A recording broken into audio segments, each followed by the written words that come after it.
Hello. Fantastic. We are here. Thank you, Tina. I'm So, so excited for thank you this. so much. I'm so glad you're here. And today was your first day of session, right? Yes, it Your was. first day of session. That's Hmm. very always a big day. And Hmm. I think we're just going to dive right in because Please. your time is precious. What is the number one piece of legislation you guys want to pass this legislative session in the Connecticut legislation? And just for people who are joining us, this is Josh Elliott. He is a Democratic candidate running for governor of the state of Connecticut. Yeah. So we have 24 or so different committees, and leadership generally has been saying to us, I'm part of leadership, but the speaker really and majority leader have the majority of the say. And that what they're saying to all the chairs of the committees is basically come up with like your big thing that you want to do. So there's no like one big thing for the entire caucus. We'll see over the course of the next few months what it ends up being. Obviously, we're not done working on housing. We need to do some renter protections. We need to do some more zoning changes that bring down minimum lot sizes, things like that. So there's a lot of work that's going to be done there. Of course, Representative Roberts Kadim, I don't know if he's still on there. That's Yeah, I his. saw Kadim was on here. I don't know Yeah, if he's still around. something that's really important to him as the chair of the caucus that works on issues for the unhoused population. Certainly, energy costs is going to be a big thing that we've been talking about. And you and I can certainly talk about this again because the governor is talking about a one-time rebate, but nothing structural long-term that will help people, which I find personally deeply offensive. There's this general sense we are in 2-year terms. So year one was last year. That's right Yeah. after we get elected. And that's when we create the 2-year budget. It's a $28 billion a year budget. Generally in year two, which is where we're in right now, it's make small changes, make small corrections, don't do anything big. So last year, individual legislators could be introducing their own bills. I introduced a number of bills, but this year, were we to introduce anything, it would have to be fiscal in nature. Otherwise, only the committees can do those things. So again, as an example, the Veterans Committee will be working on the issue of the nationalization of or federalization of the National Guard. Every committee is going to have its own specific thing. The Judiciary Committee, of which I serve, will be doing more to protect our undocumented population, and hopefully working with the ACLU to be putting protections in place, whether we're talking about data, whether we're talking about keeping people physically safe. There's a lot still to do. So big question, sort of a meandering answer because there's so many of us working on so many things. Yeah, and it's I think it's interesting because like you're both a member of the legislature and you're a candidate for governor, and so you're wearing two hats right now, and that's definitely a challenge for you because you want to be, and that's one of the reasons I think that you're probably running for governor is because as much as it's important to be part of the legislature, you can get so much more done as governor. Yeah. Yeah, I Yeah. agree. So that's a big part of why I'm doing this is that, the governor is generally seen as being fairly progressive. The issue is that we in the legislature see all the ways that he holds us back, waters down the bills that we want to do, and then on the back end wants to take credit for the things that we push for that he was holding us back on. So, I've Yeah. been involved Yeah. for 10 years, and at this point, I'm sort of fed up with that, and that's why I'm running. I do see a question. Do we want to take questions right away? You're leading this. Oh, I have a tendency to I be did like not. all over. If you see a question, how worried should be regarding that? Martin, thank you for the question, Martin. I really appreciate it. I have a couple of questions that I kind of want to get to, but I'm going to put your question in the queue. And once we've maybe talked about a few things, we will get back to the midterm question because I do think it's a really important question. Great. And I think we're speaking more about congressionally. And Josh here is a candidate for governor of the state of Connecticut as a Democrat. So I want to start off a little bit more with like him, and then I will definitely get to your question later. Thank you for catching that, Josh. Yeah, you got it. So another question. We are now in Black History Month. I think it is, I don't know what today is. It's today's the 4th. So we're 4 days into Black History Month. And I am curious what that means to you. And I'm also curious, I think that, you and I both grew up here in Connecticut and probably have done a lot of self-educating about race as we've gotten older. Yeah. And so, one, what does Black History mean to you, Black History Month mean to you? And also, what have you learned as an adult that you were not taught as a kid about Black history that's kind of broadened your perspective of race in America? Mhm. Yeah. My whiteness growing up was pretty all consuming, and like so many Mm. white people, I had literally no idea. Because not Yeah, only was I a white guy in a white town, Guilford, I was a yeah. homeschooled kid. So I Oh, I didn't realize really, that. yeah, for 8 years. So I Oh, literally wow. did have no experience. I went to then a private school in Hamden. Had, we had some people of color that were in my class, but not a lot, and I just didn't really think about it. And the first time I ever became racially aware was when I Yeah. was at college, and I went to a very white school, and I didn't Where'd even you go to realize it. college? I went to Ithaca College, upstate New Okay. York. Yeah. Okay. And I was talking with somebody who had given tours, was giving tours. And this person said that there are people that go to that school because of how white it was. And there was Interesting. something in my head that was Yeah. so grossed out by this, and had Yeah. never any sort of like, again, no racial awareness whatsoever. Yeah. That is the first moment where I was like, and for non-white people, you're likely going to be thinking about the intersection of race and politics almost constantly, because you are forced to. The recognition that I hadn't had to ever think about that up until I was in college is just something I've reflected on.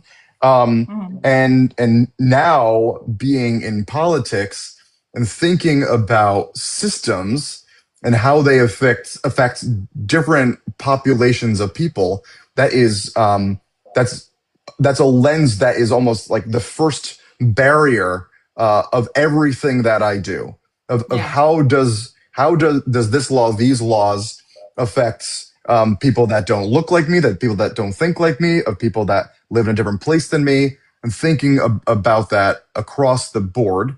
And so certainly race was the entry point, but it's not like the end of the story. There's so many different demographics that I try to, because I'm just like, I am neurotypical, I'm cisgendered, I'm able-bodied, I am housed, I don't have You're um male. I'm male. I mean all of these things that I am fortunate that through the political process, I've become more aware of, and then sought to educate myself. Where I think a lot of white folk get really messed up is being publicly wrong and publicly shamed.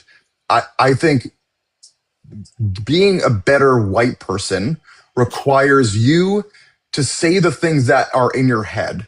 And then when they're bad and wrong and stupid, and when people tell you that they're bad and wrong and stupid, you internalize that and figure out what it is that you're doing, what it is you're saying, how other people are perceiving, and what other people's life experiences are, so that you can then begin to have a better understanding of the world outside of your own lens. But it requires you to be willing to be essentially like publicly shamed for the dumb stuff that's in your head, that's been sort of Yeah. acculturated.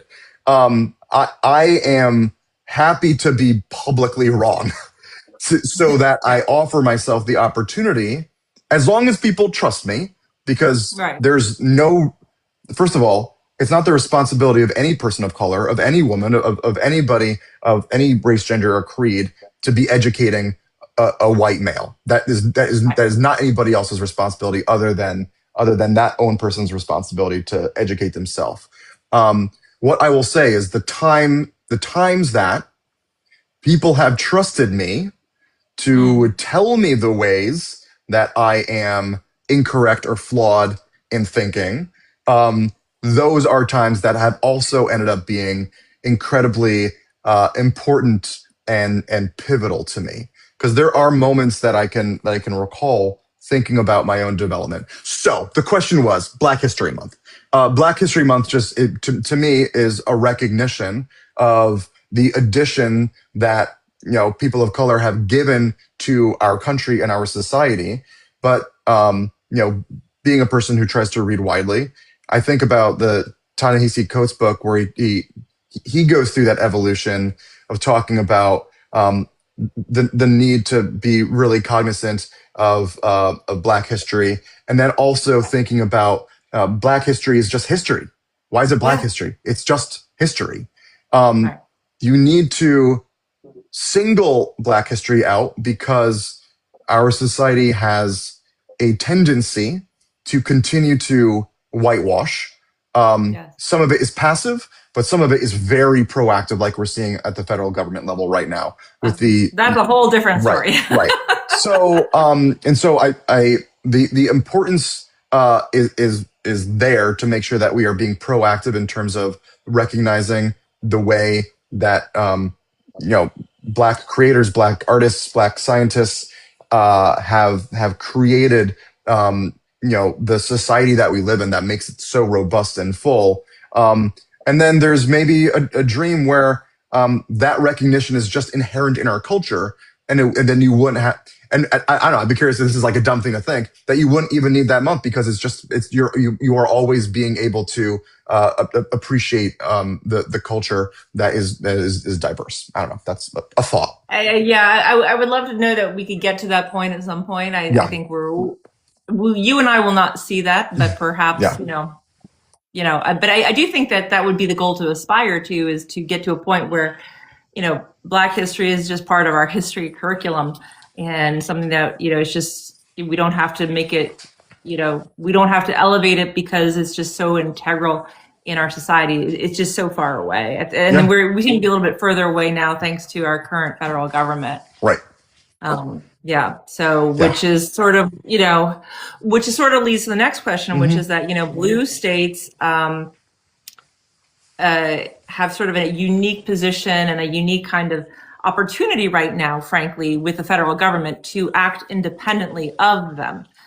For example, Trump withdrew the United States from the World Health Organization recently. And I know that California and Illinois have now joined the World Health Organizations as independent states. Sort of, people say, soft secession. I don't really love that term, but it's sort of like this sort of thing where blue states are kind of saying, federal government doesn't reflect our values, doesn't reflect what we want, so we're going to start acting independently. So is that something as governor that you would be interested in pursuing more of? I think you have to. I think in a perfect world, we act as a country all together to have a health network in terms of the science, in terms of best practices.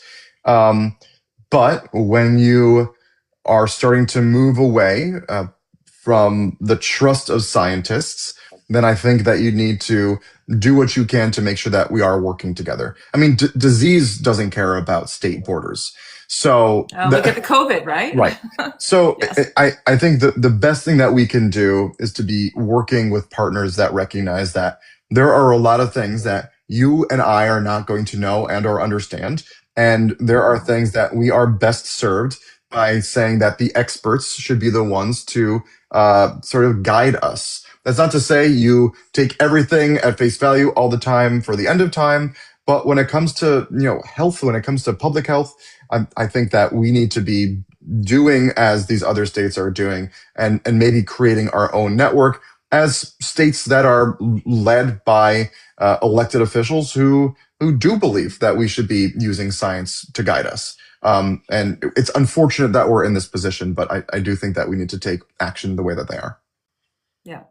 Just for anybody who's joining late, this is Josh Elliott. He is a Democratic candidate for governor of the state of Connecticut, and he is joining us today to just have some conversations about what's going on in the world and what he wants to do as governor. So please, I'm glad to have you all here. As a follow-up to the question I just asked, which was about, blue states acting independently of the federal government because the federal government is crap. There's also another thing, which is that blue states making alliances with each other. And it's something that we've seen, like, I think on the West Coast, they sort of have a West Coast alliance where you have all the Pacific Rim states and Hawaii, and they've done a few things where they've tried to leverage their collective power to do things separate from the federal government. There's been some efforts in the Northeast to do this sort of thing. And I think that there have been, I know our current Connecticut governor has done it in a few areas, but he's been kind of not really keen on aggressively embracing, in my opinion, a kind of Northeast regional alliance sort of thing. And if you were governor, what do you think about those sort of opportunities? I think it depends on if you think that we are facing an existential threat right now, Right. which I do. And there are certainly ways with which Northeast states may have some competing interests. I think when it comes to protecting our people from a lawless federal administration, I think we're all going to be aligned. I think it's incredibly important for there to be consistent, not only private communication, but clear public commitment across the board in a unified sense against what we're seeing from the national government, from the federal government. And I think that people look to governors as, for better or for worse, as moral adjudicators. And if there is silence, then I think that there is, you are allowing what the federal government to do to be basically morally clean, at least from the lens of state government. And I think that we need to ensure that our news institutions aren't the only ones on the hook for clearly talking to the public about how the values that they are showing are not in line with what American values actually are. And that when you have Democratic governors or AGs or lieutenant governors, or really the host of people that get elected to statewide office, talking with uniform voices about the rot that we're seeing toward democratic institutions, and about the way that this is just not how you treat other people. Regardless of your immigration status, regardless of whether or not you're documented, you just don't treat other humans this way. And even if we think you've committed a crime, here in Connecticut, we have due process. We have laws that we put in place to go after offenders, and nationally we have due process, but due process is being ripped to shreds. And the problem isn't just that we have people who have not committed crimes who are getting into this dragnet, but even people that have committed crimes, there is still a process there. You still need to be treating people according to a set of laws and a set of rules. And dragging people into streets and beating people, throwing people into unmarked vans is about the most undemocratic, most un-American thing that you can possibly do. And that's what's happening. And that's what we need to be standing unified against. Yeah, I agree, and I appreciate that so much, because I think that, I see so many people in elected office who just they're trying to kind of navigate the way that the status quo was and the reality of what we're in right now, which is we have a lawless federal government, in my opinion. Right. And there are a lot of people in elected office who don't want to call out the federal government because they want to try and they're kind of hoping that if we just kind of keep our head down for the next 3 years, 2.5 years, whatever, that we'll just get to the other side and go back to the status quo. The status quo is what got us here right now. And we need massive changes on that too. And we need people to be having the courage to speak up and say that. Right. Yep. I couldn't have framed it better myself. Totally agreed.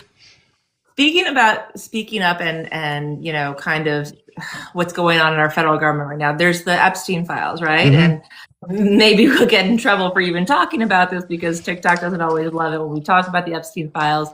But when I look at the emails, and I don't know, you've been super, super busy. I don't know how much time you've had to look at these horrible emails and the Epstein files. But what it seems to me is that there's a sort of thing where there's obscene wealth seems to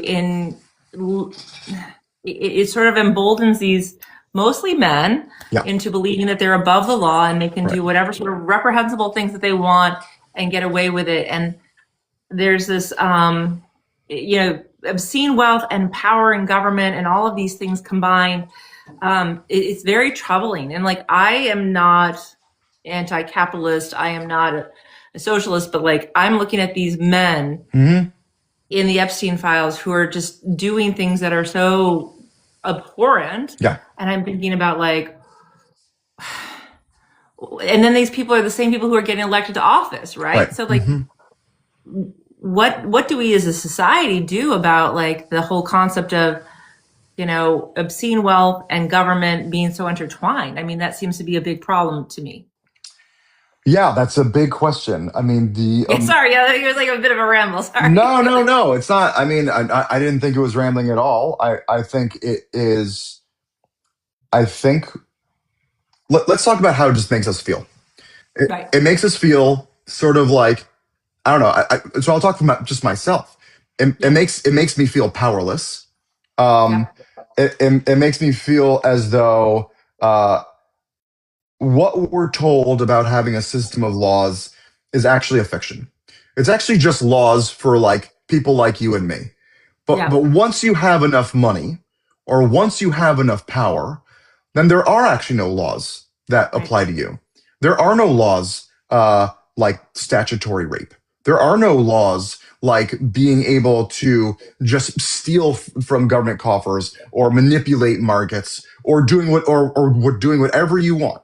That these laws no longer apply to you Yeah. because you have enough numbers on a screen, which is a totally arbitrary metric. And we used to, at a point in time, say that these people had to pay their fair share and invest in infrastructure for the future of our country. We stopped doing that Yeah. about 4 decades ago. But this goes above and beyond just a tax fairness question.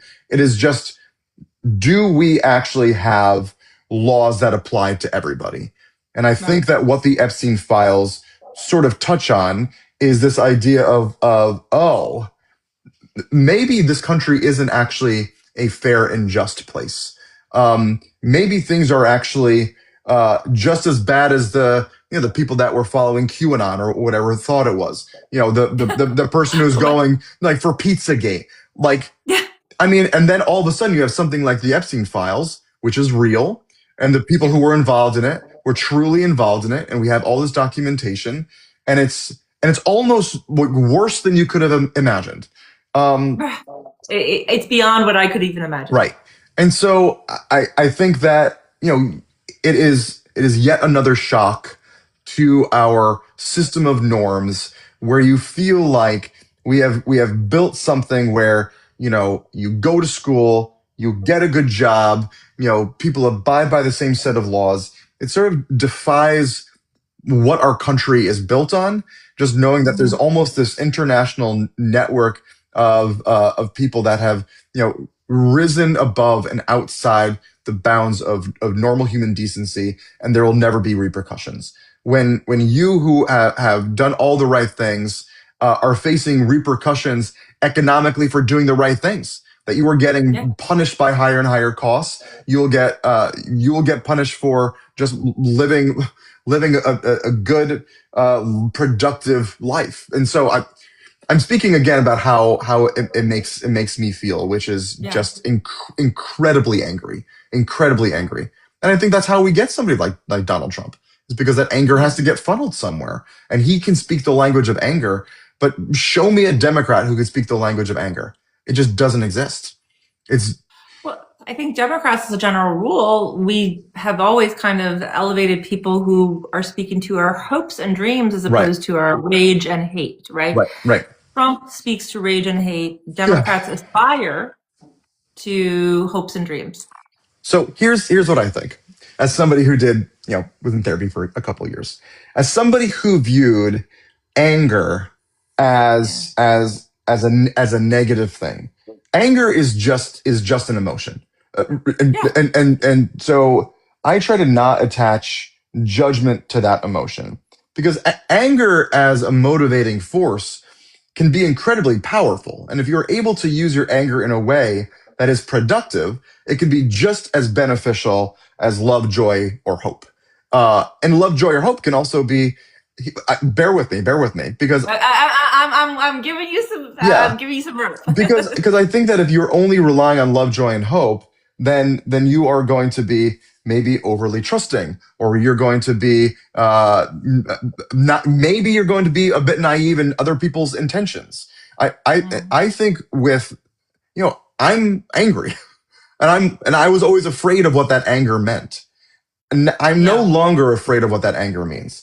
Right. I'm not led by my anger. And I think that's a big thing to understand and reconcile, is that if you Mhm. let the emotion guide you, that's where you get into problems. But if you can harness that as a motivating force and understand it. So here's what I'm angry at. I'm angry that we have an economic system that's broken. I'm angry that we treat people who are disadvantaged in any way uh, as though they are lesser than, and create Yeah. systems that don't bring people up. So I'm less driven by hope and optimism than I am driven by anger at a system that allows that to happen. But Mhm. also, I have an incredible amount of anger for people that come from privilege, that don't use as much time as they possibly can to be fixing a system that has benefited them so incredibly. Um, Right. and so, and so through that lens, the anger isn't bad. Hate, maybe a little bit different. Yeah. Okay. I see where you're coming from. Yeah. Hate is hate is maybe like anger on steroids. Hate is maybe where anger leads you if you're being led by that emotion, as opposed to harnessing that emotion for something productive and good. Um, Yeah. but yes, so I don't know. I don't know if that answered a question, if that was even a question that you No, no, no, no. had. Like I think I think it's an interesting way of framing it, and like I never, I'm angry, of course. Like I think any rational human being who has uh, who aspires to be a good person and who has good core morals and values is going to be angry right now at what Hmm. we're seeing. Um, and I see your point as to anger can be a motivating force for good as Hmm. well. Hmm. I also think that, the flip side, like for me, and I think it's just a framing way, but like Yeah. love for me is why, like, it's like if I'm just angry at the Trump administration for what they're doing without the love Yes. of my neighbors, then it turns into that hate, which I think is what you're talking about. So There, I think there, they're all there has to be something intertwined. on the other side. You Right. can't be driven by anger at a problem, but then not also be trying to think about how to make the world better, what the world looks like on the other side. Which is why, I've never considered myself as being sort of just a tear it all down kind of person. I don't think that's realistic. I think you need to be thinking about the systems that you want to put into place. So I think of it as like a push pull, and it's all part of the overall matrix of, kind of what it is to be human. But I think denying your anger is sort of what, to me, has kind of gotten Democrats to where they are, because Yeah. you don't see Democrats showing the emotion that is relevant to what we're seeing. You're seeing the Right. activists, the advocates, the people that are personally affected showing these emotions, but you're not seeing politicians show that those emotions, as though Yeah. as though they're not like legitimate, as though they're not functional. And I think that they're both legitimate and functional and real and authentic. And I think that we need more politicians, legislators, elected folk to be showing these emotions Yeah. for good. Yeah. Because right For good. For now, good. what we are seeing are people with passion and anger and rage and hatred, and they're using that to get into power, to funnel at people who are disadvantaged by the system, and they're tapping into the energy that exists. And I think the anger is justified, because we've built an economic model where most people lose out year after year after year. It's getting harder and harder and harder for working families just to exist. No longer can you graduate college and not have debt and afford a home and afford your car and afford the food and have a nuclear family, if that's what you so choose, over the course of the 10 years after coming out of school. You're going to be waiting Right. longer and longer to maybe have these things. And we can build that economy again, but we have chosen not to. We have chosen to say that the billionaires and millionaires can have everything, and we have to be basically just okay with what we're given, as opposed to, we're living in a democracy. we as a people can choose not to treat undocumented immigrants like they're other than, lesser than. We can work on systems to make sure that men and women are paid properly for their work on an equitable basis. We can, do these things, and not everything is through an economic model, an economic lens. But I do think that is, if we are going to, and I think it's fair to, if we are going to blame a Trump presidency on white men, and I think we can, I think we probably should, then, and to step back for a minute, there is a tendency that even I will fall into of like, the woe is me, how do we get these white men back? That's not what I'm saying. That's not what I'm saying. What I'm saying is that economically, everybody is struggling, regardless of class, again, gender, creed, not class. Not every class is struggling, regardless of gender, creed, religion, etc. Everybody's struggling. And the people, except for the rich. And because, white men have had this built-in patriarchal structure in place, they are the ones who feel, I can say we, but this is not how I personally feel. Right. They feel that this country is getting taken away from them because they can't do all the things that they used to be able to do when things were super unfair, when things were really bad, and they were getting away with things that they never should have been able to get away from. Treating women like property, I think, is a good example. That is, I think, the antidote to all of this is having a fair economic model. And I will finish this thought to say that I remember reading, I think it was maybe The Fire Next Time. It was James Baldwin, but as somebody who believes in economic populism, he did change my mind on something, because economic populism is not the end all be all. You're still going to have sexism. You're still going to have racism. You're still going to have transphobia. You're still going to have all these things. He said, all that happens when you give more money to a black man is that white men become envious of the black man. And that is like, that stuck out in my head, that you can fix the economic problem, give more people more opportunity, but it still doesn't solve all of the culture issues that we still need to be working on generally.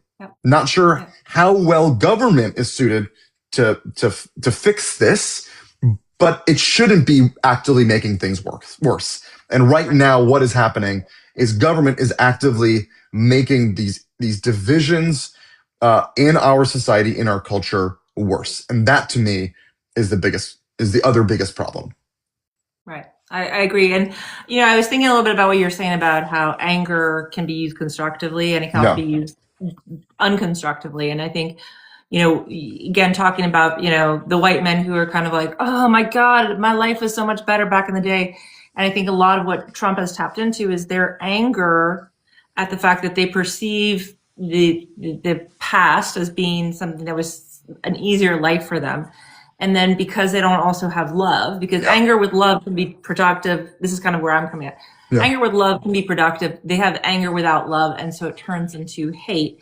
And that's sort of what I see these people who have decided to work for ICE as, right? Like the ICE people have all this anger and they don't have love. And so it turns into this hate.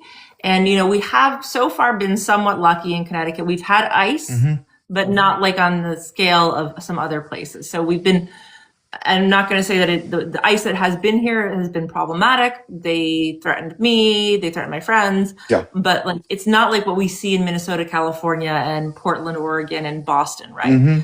But so, and just for people who are just turning in, this is Josh Elliott. He's running for Governor of Connecticut as a Democrat.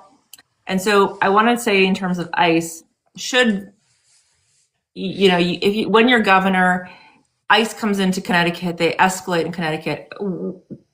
I'm sure you've thought about what would you do as governor if ICE was really active in Connecticut? Yeah, I've had a number of conversations with folk at the ACLU about this, because there is the concern that you do too much to hamper their work, then you put yourself at incredible risk. And one of my main criticisms of our governor is going so far in the opposite of doing so little with that concern in mind. Because we passed a bill last year that had courthouse protections. Basically, if you are an ICE agent, you are a border patrol. If you are going to go into our courthouses, you cannot be masked and you must ID yourself. And the governor Right. killed this idea because he felt that that would bring the federal administration to bear down on our state. But of course, then, as you mentioned, we saw story after story, and people like yourselves witnessed firsthand people getting dragged out of courthouses. So we fixed this, but we only have around 60 ICE agents, Border Patrol agents here in Connecticut. Minnesota is closer to somewhere between 2 to 3,000, and so Mhm. the scale and the scope of what we're seeing is so much less than what's going to be there. The idea that we are in some ways safe or protected is wrong. I believe it's just a matter of time before they will also be here and be targeting Yeah. our state. And so, some of this is making their jobs difficult through not sharing of data, so they don't have information, both from the government level and from private actors like Flock, which is an organization that has cameras all around the state. Then there's questions about what do we do about the issues of constitutionality and the supremacy clause? What do you do about the masking issue? And you have California that says, screw it, we're just gonna go down this path and let the courts figure it out. And that's what I believe. If you see Yeah. what the Republicans do really well, they just dump things into the mix. Whether it's legislation, whether it's executive orders, they don't care about what's constitutional. This is what we believe. This is what we're going to do. We're going to do it. And Democrats have the tendency to be so polite and so thoughtful that we hold ourselves back from protecting people. And we should be doing everything that we can right now to protect people and not worry about whether or not that is going to be constitutional. That is for the courts to decide. And so if we believe that we want agents in our state, regardless of whether you're state, municipal, or federal, to be unmasked so we know who you are, because frankly, when this is over, we are going to have a lot of people that we will need to be prosecuting because there has been an incredible, lawless, truly, truly lawless. Yeah. So we need private rights to sue.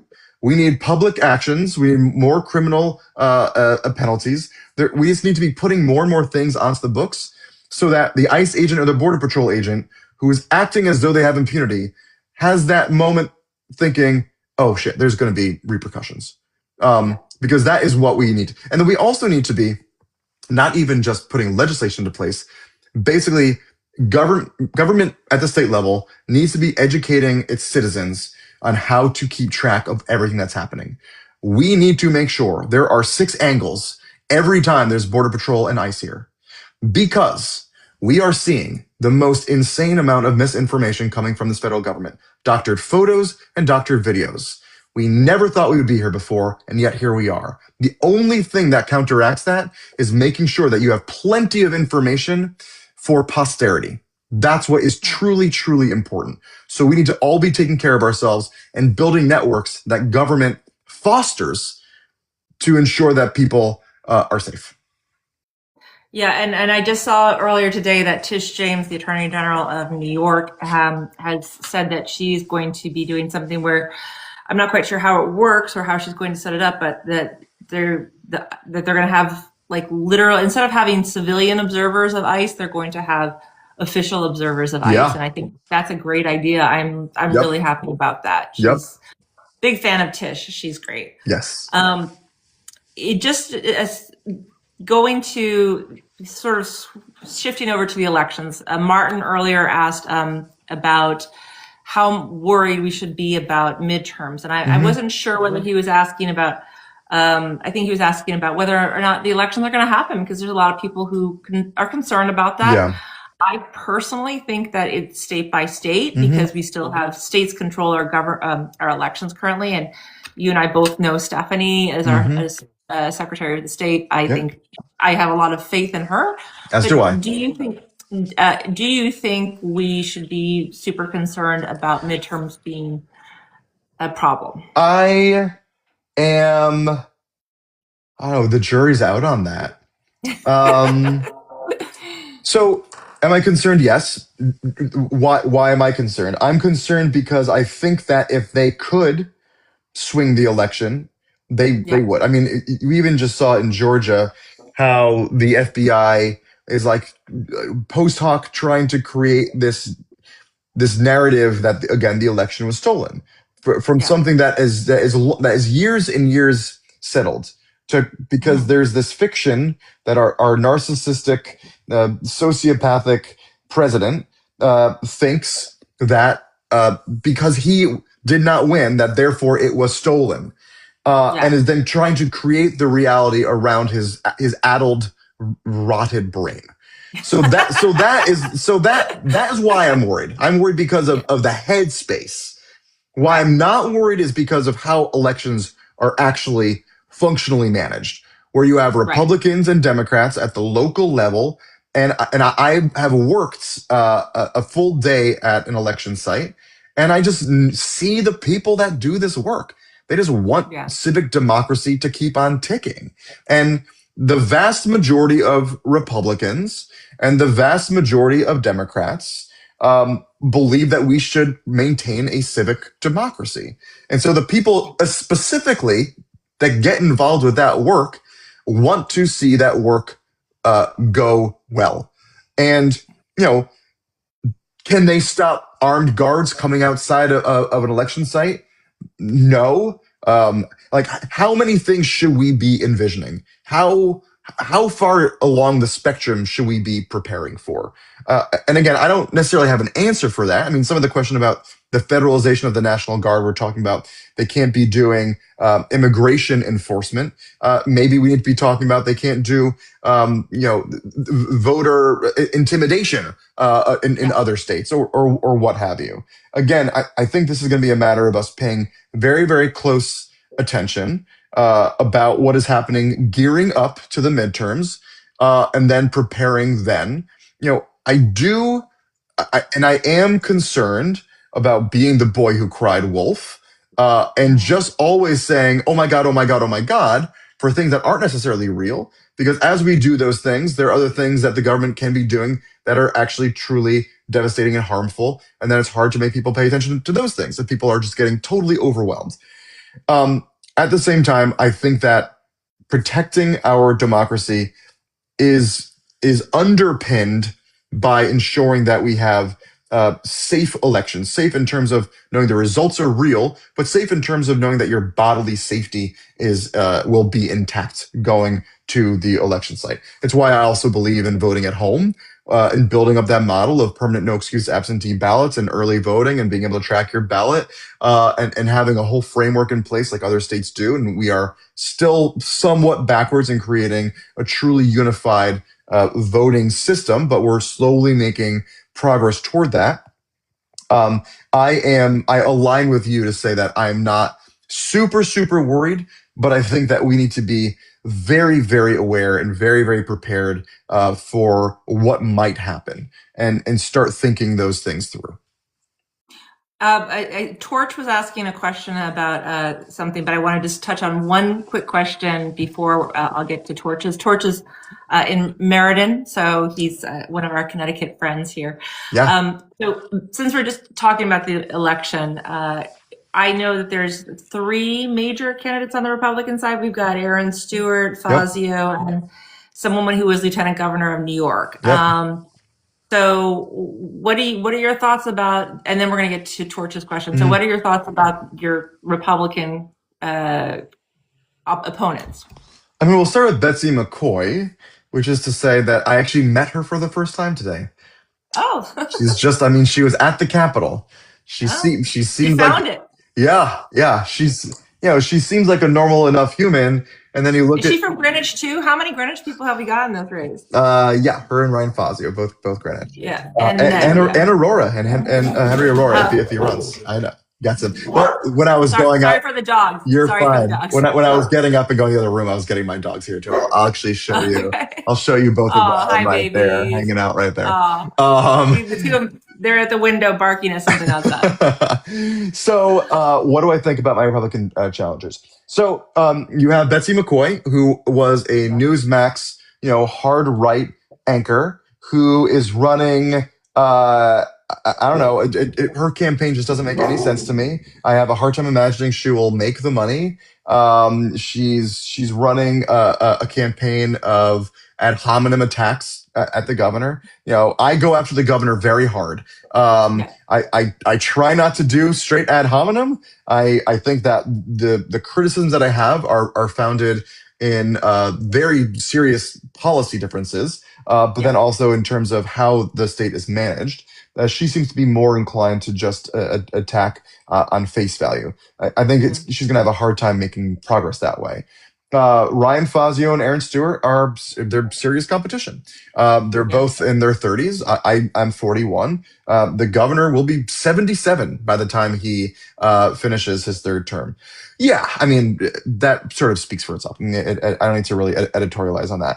Yeah. They both have an incredible amount of energy. They're both very polished. They're both, if you meet them in person, very charming. They both are draping themselves in MAGA. Aaron Oh. Stewart's opening video was her with Trump in multiple shots. Ryan Really? Fazio said that he welcomes ICE into our state. So I think that they are so out of line with the Yeah. values of Connecticut that will Yeah. make them it will make it impossible for them to win a general election. I think Yeah. what the Republicans saw last cycle is that if you don't tack the farthest to the right, you will not make it out of a primary. So if you even Right. want to get to a general, you have to be the most extreme MAGA person out there and taking every single line that Trump puts out and and make it louder times two. And that is sort of what they're doing. You know, they are very different types of Republicans. You have Ryan Fazio, who's sort of like a buttoned up like young Ned Lamont, who Yeah. just they're going to agree on a lot of stuff, especially as pertains to taxes and asking the wealthy to pay their fair share, especially on issues of labor. That the governor has historically been pretty bad on some labor issues. You're going to see a lot of that, and maybe not be extreme on social issues. I think you Yeah. have to be, if you want to get elected in our state, you're going to have to be pro abortion rights and reproductive rights. You're going to have to be for smart gun regulation. Those are like the two pinnacle kind of like what does our state stand for? I believe that is kind of what our state stands for. And then you have the slate of things. I think they're both pro, sort of to Torch's point, LGBTQ plus. I think Right. how far do they go? Do they demonize trans folk? Do they undermine trans folk and say that from their perspective, it's not politically popular to support people of all stripes? Right. That I would be curious about. And there are people in the Democratic Party that feel, for political reasons, that the time is not now to protect and defend trans folk. I think the time is always to protect and defend trans folk, period, as a rule, no question. And if it's not popular, then it is your job as a party, as an elected official, to make it popular, to explain why we should be treating everybody equally all the time. That is it. That is it. It's not getting anything extra or getting anything different. It is being treated the same. And right now, we treat people as lesser than. And that, to me, is what is the Democrats' responsibility to be working on and not moving away from.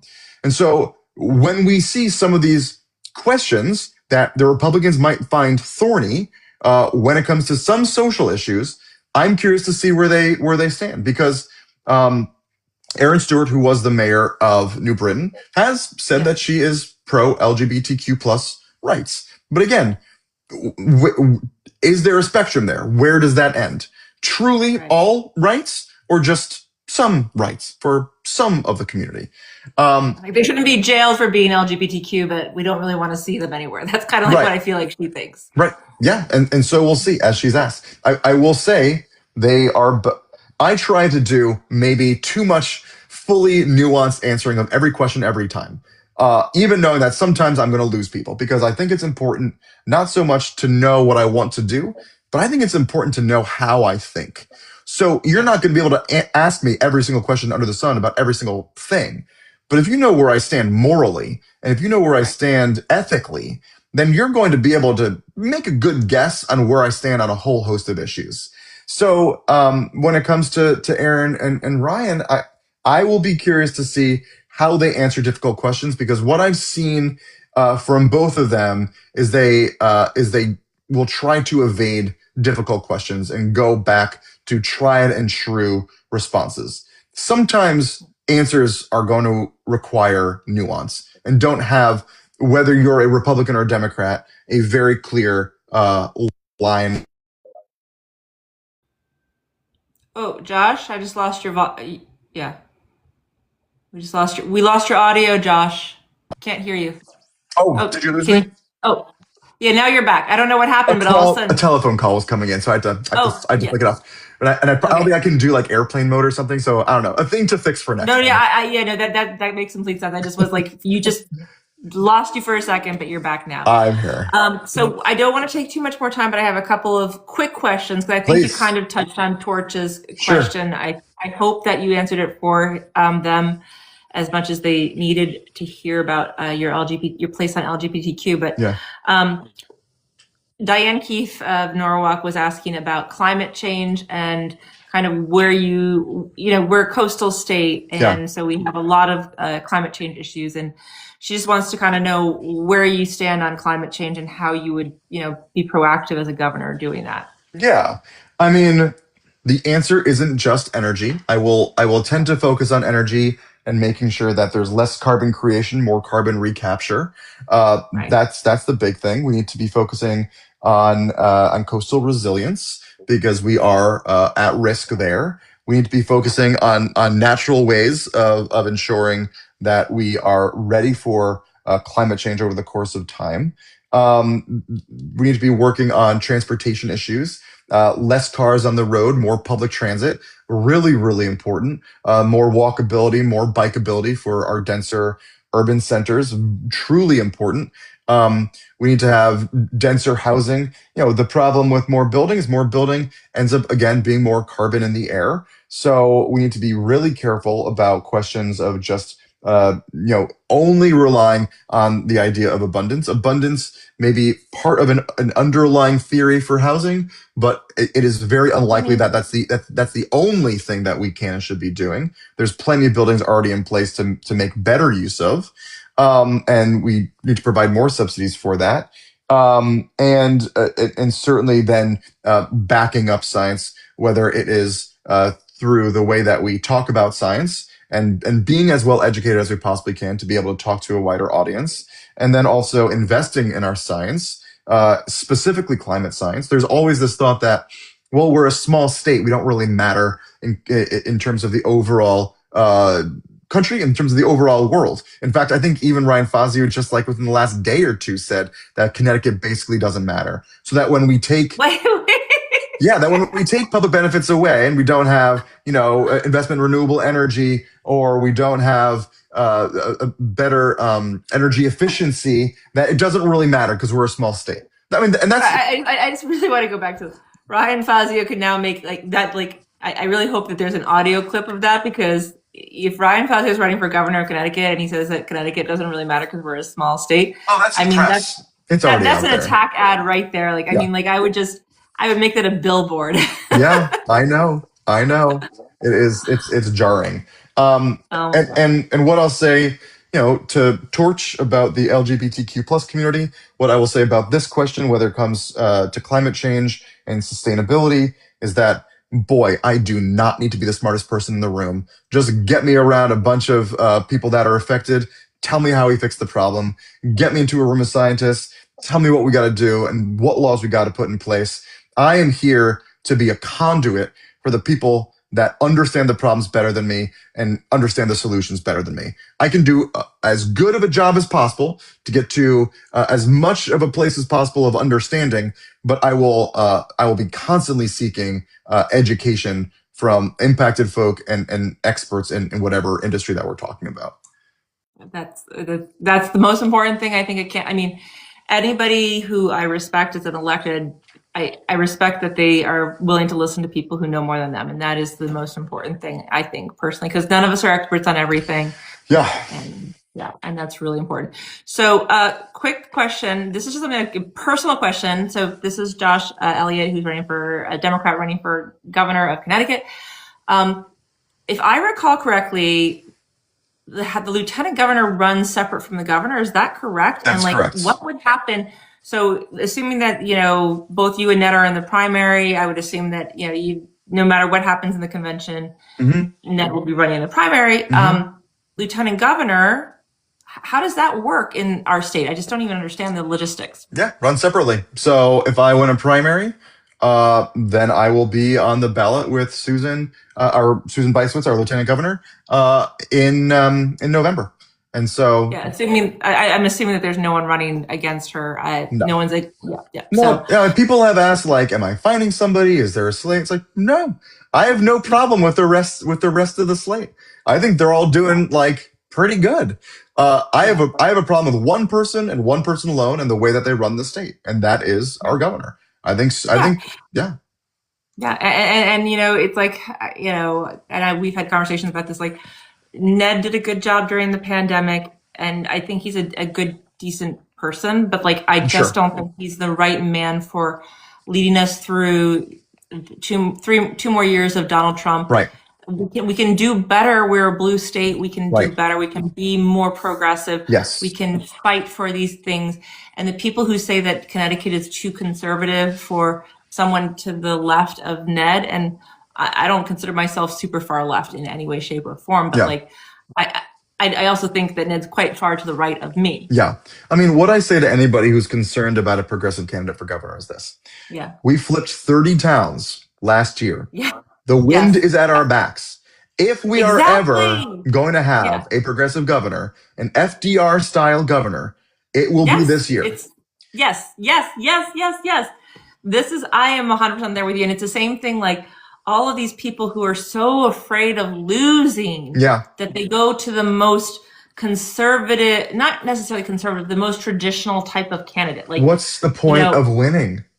what's the point of winning if we Why? can't win without somebody who's got some Right. ideas? If there's nothing you're actually trying to accomplish and nothing you're actually trying to do. The Yeah. governor spent 4 months poll testing what his message was going to be because he has Mm, no idea what he wants to do with the job. So what does he mm, find out? It's expensive to live in our state. Why did he have to poll test? Because he's a billionaire. So what does he yeah. do? He knows that energy is expensive. Okay, he's going to give people a $200 rebate. How does that solve things systemically for the next 4 years? It doesn't. It's a sugar high to Doesn't get do him a damn reelected. thing for me. Doesn't do a damn thing. Then he talks No. about housing. Well, he vetoed the housing bill, came back to a watered down bill. There's no Yeah. other ideas in the mix for him other than a renter's credit or going after out of state landlords. That's it. Right. Not good enough. That doesn't help the majority of people. And then lastly, you're talking about affordability generally. He's unwilling to touch our tax system. The more money you Yeah. make, the less you pay as a percentage of your income to state and local taxes. And that is something that he is unwilling to touch because it would affect him and his friends. And so Yeah. we are very different on a number of things that affect affordability in our state. Right. And I've been working on these things for 10 years. And the nice Yeah. thing is you can look at my track record and see what I work on. He's a problem for all these things. I hear you. Now, I want to just because I want to wrap things up because I know you Sure. have a lot of stuff to do, and I appreciate your Yes. being here with A us. pleasure. You are doing. I'd love for you to talk a little bit about the final thing. Yes. I hope that people will follow you from this. Josh for CT, running for governor of the state of Connecticut as a Hmm. Democrat. You're also running using our public finance option, which is one of the greatest things in the state of Connecticut, in my opinion, Agreed. which is that people can run for governor or statewide office or state rep, Hmm. and you have to get an initial fundraising goal that has to be from people in your state, Hmm. and then you get money from the state to run your campaign, so you don't have to do fundraising. You don't get money from PACs. Right. Can you just talk a little bit about that, and why it's so important that Yeah. we have something like that in this state? Just a little bit of history. 15 years ago or so, a little bit longer, we had a governor who was convicted of bribery. And so in the That was wake, Roland? that was Roland. Yes. So in the wake of that, we had a Republican governor and a Democratic legislature come up with the best public financing system in the country. People find out about this in other states and it makes their brains melt. Right. The way that it works for a state rep or state senator is a little bit different, but basically the idea is this. You raise, and these numbers haven't been adjusted by inflation. So just Right. I'll use the numbers as they were because I don't know what they are now. So you raise $5,000 from 150 people that live within a town that you represent. You get a grant of $32,000. You combine that for $37,000, and boom, that's what you have to run your campaign. You cannot take PAC money. You cannot take more than a certain amount, and it's a very low limit. It started at 100. It's 340 now. The minimum contribution is $5, so that's all you can give. That is great. So it's very accessible for people that want to be part of the political process, but don't know how and feel like it would take a lot of money. And so it's an incredible program. And the vast majority of people who run for office, state office, use this program. The governor has spent $70 million of his own money to buy the seat. Last cycle alone, he spent $25 million. He is not using CEP. I am using CEP. I've only ever used CEP. I will only ever use CEP. And I have to raise $340,000. I've raised. Wait, why don't you just write yourself a check for $25 million there, Josh? I mean, come on. If Don't we all have that money pocket change? If I could write myself a check for $25 million, oh gosh, boy, that would be nice. That would be a nice life to live. I'll put it that way. Yeah. So if I raise this money, I will get $3 million to force a primary. So my goal is to get that money. I'll get that money. Okay. I mean, if anybody's listening and you want to support, that's how you support, joshforct.com. What I say about money in politics is this. You don't have to have the most amount to win. You have to have enough to compete.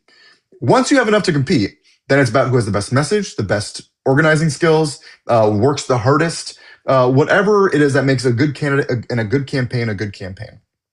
Yeah. So if you get that $3 million, you also get $16 million for a general election, which is also truly competitive. So everything hinges on being able to raise this money. You know, the nice thing is that the governor has never set foot in a majority of this state, and he never will. And he takes winning for granted. And so I'm working 12 to 14-hour days every day because I know that even though he's fairly popular, most people, if they knew there was a choice, are going to be with me. And so I just got to make sure I'm in front of enough people. Yeah. No, I agree. I agree. And I was so happy you came down to our city of Norwalk earlier, like last year. I guess it was last year now. Mm-hmm. I'm still in 2025 mindset. And everybody who met you was just so incredibly enthusiastic about you. And I think it's I think it's just the inevitability of Ned is what holds people back. That's it's we have to just break the narrative that Ned is the only, Democrat who can run. I mean, that's insulting to every single Democrat in the state, not just you. That's right. It's so insulting to so many people who would have been good. There should have been a primary. Ned should have said, I've done 2 terms, which is what I kind of always implied I was going to do. He implied he was going to do 1 term. I kind of remembered that too. Okay. I kind of remembered that too. Okay. But I wasn't sure if I remembered correctly. But so did 2 terms. And now he's supposed, what they keep saying is why hold on to the power? Leave it at the top of your ticket.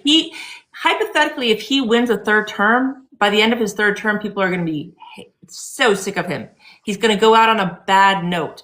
He could go out at the top right now. That's right. And he could help usher in a new candidate. That's right. And there could have been a huge primary with a ton of candidates, and people would have been so engaged and excited about the democratic process. And instead, he's just I'm just going to write myself another check for $25 million. Yes. And no problem. It's insulting to the Democratic Party. Yeah. It's insulting to the voters of Connecticut. Yeah.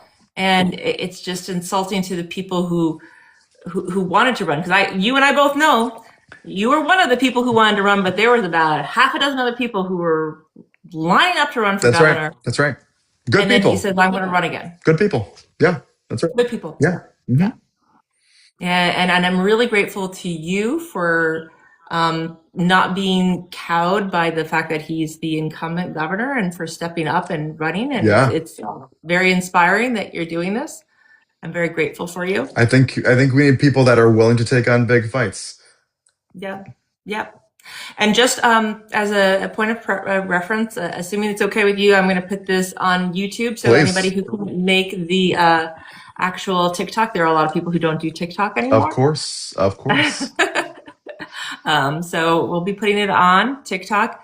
I hope that people follow Josh for CT. He's running for governor of Connecticut as a Democrat, which is really important to say because Yes. oh, I don't know what you are. Yeah.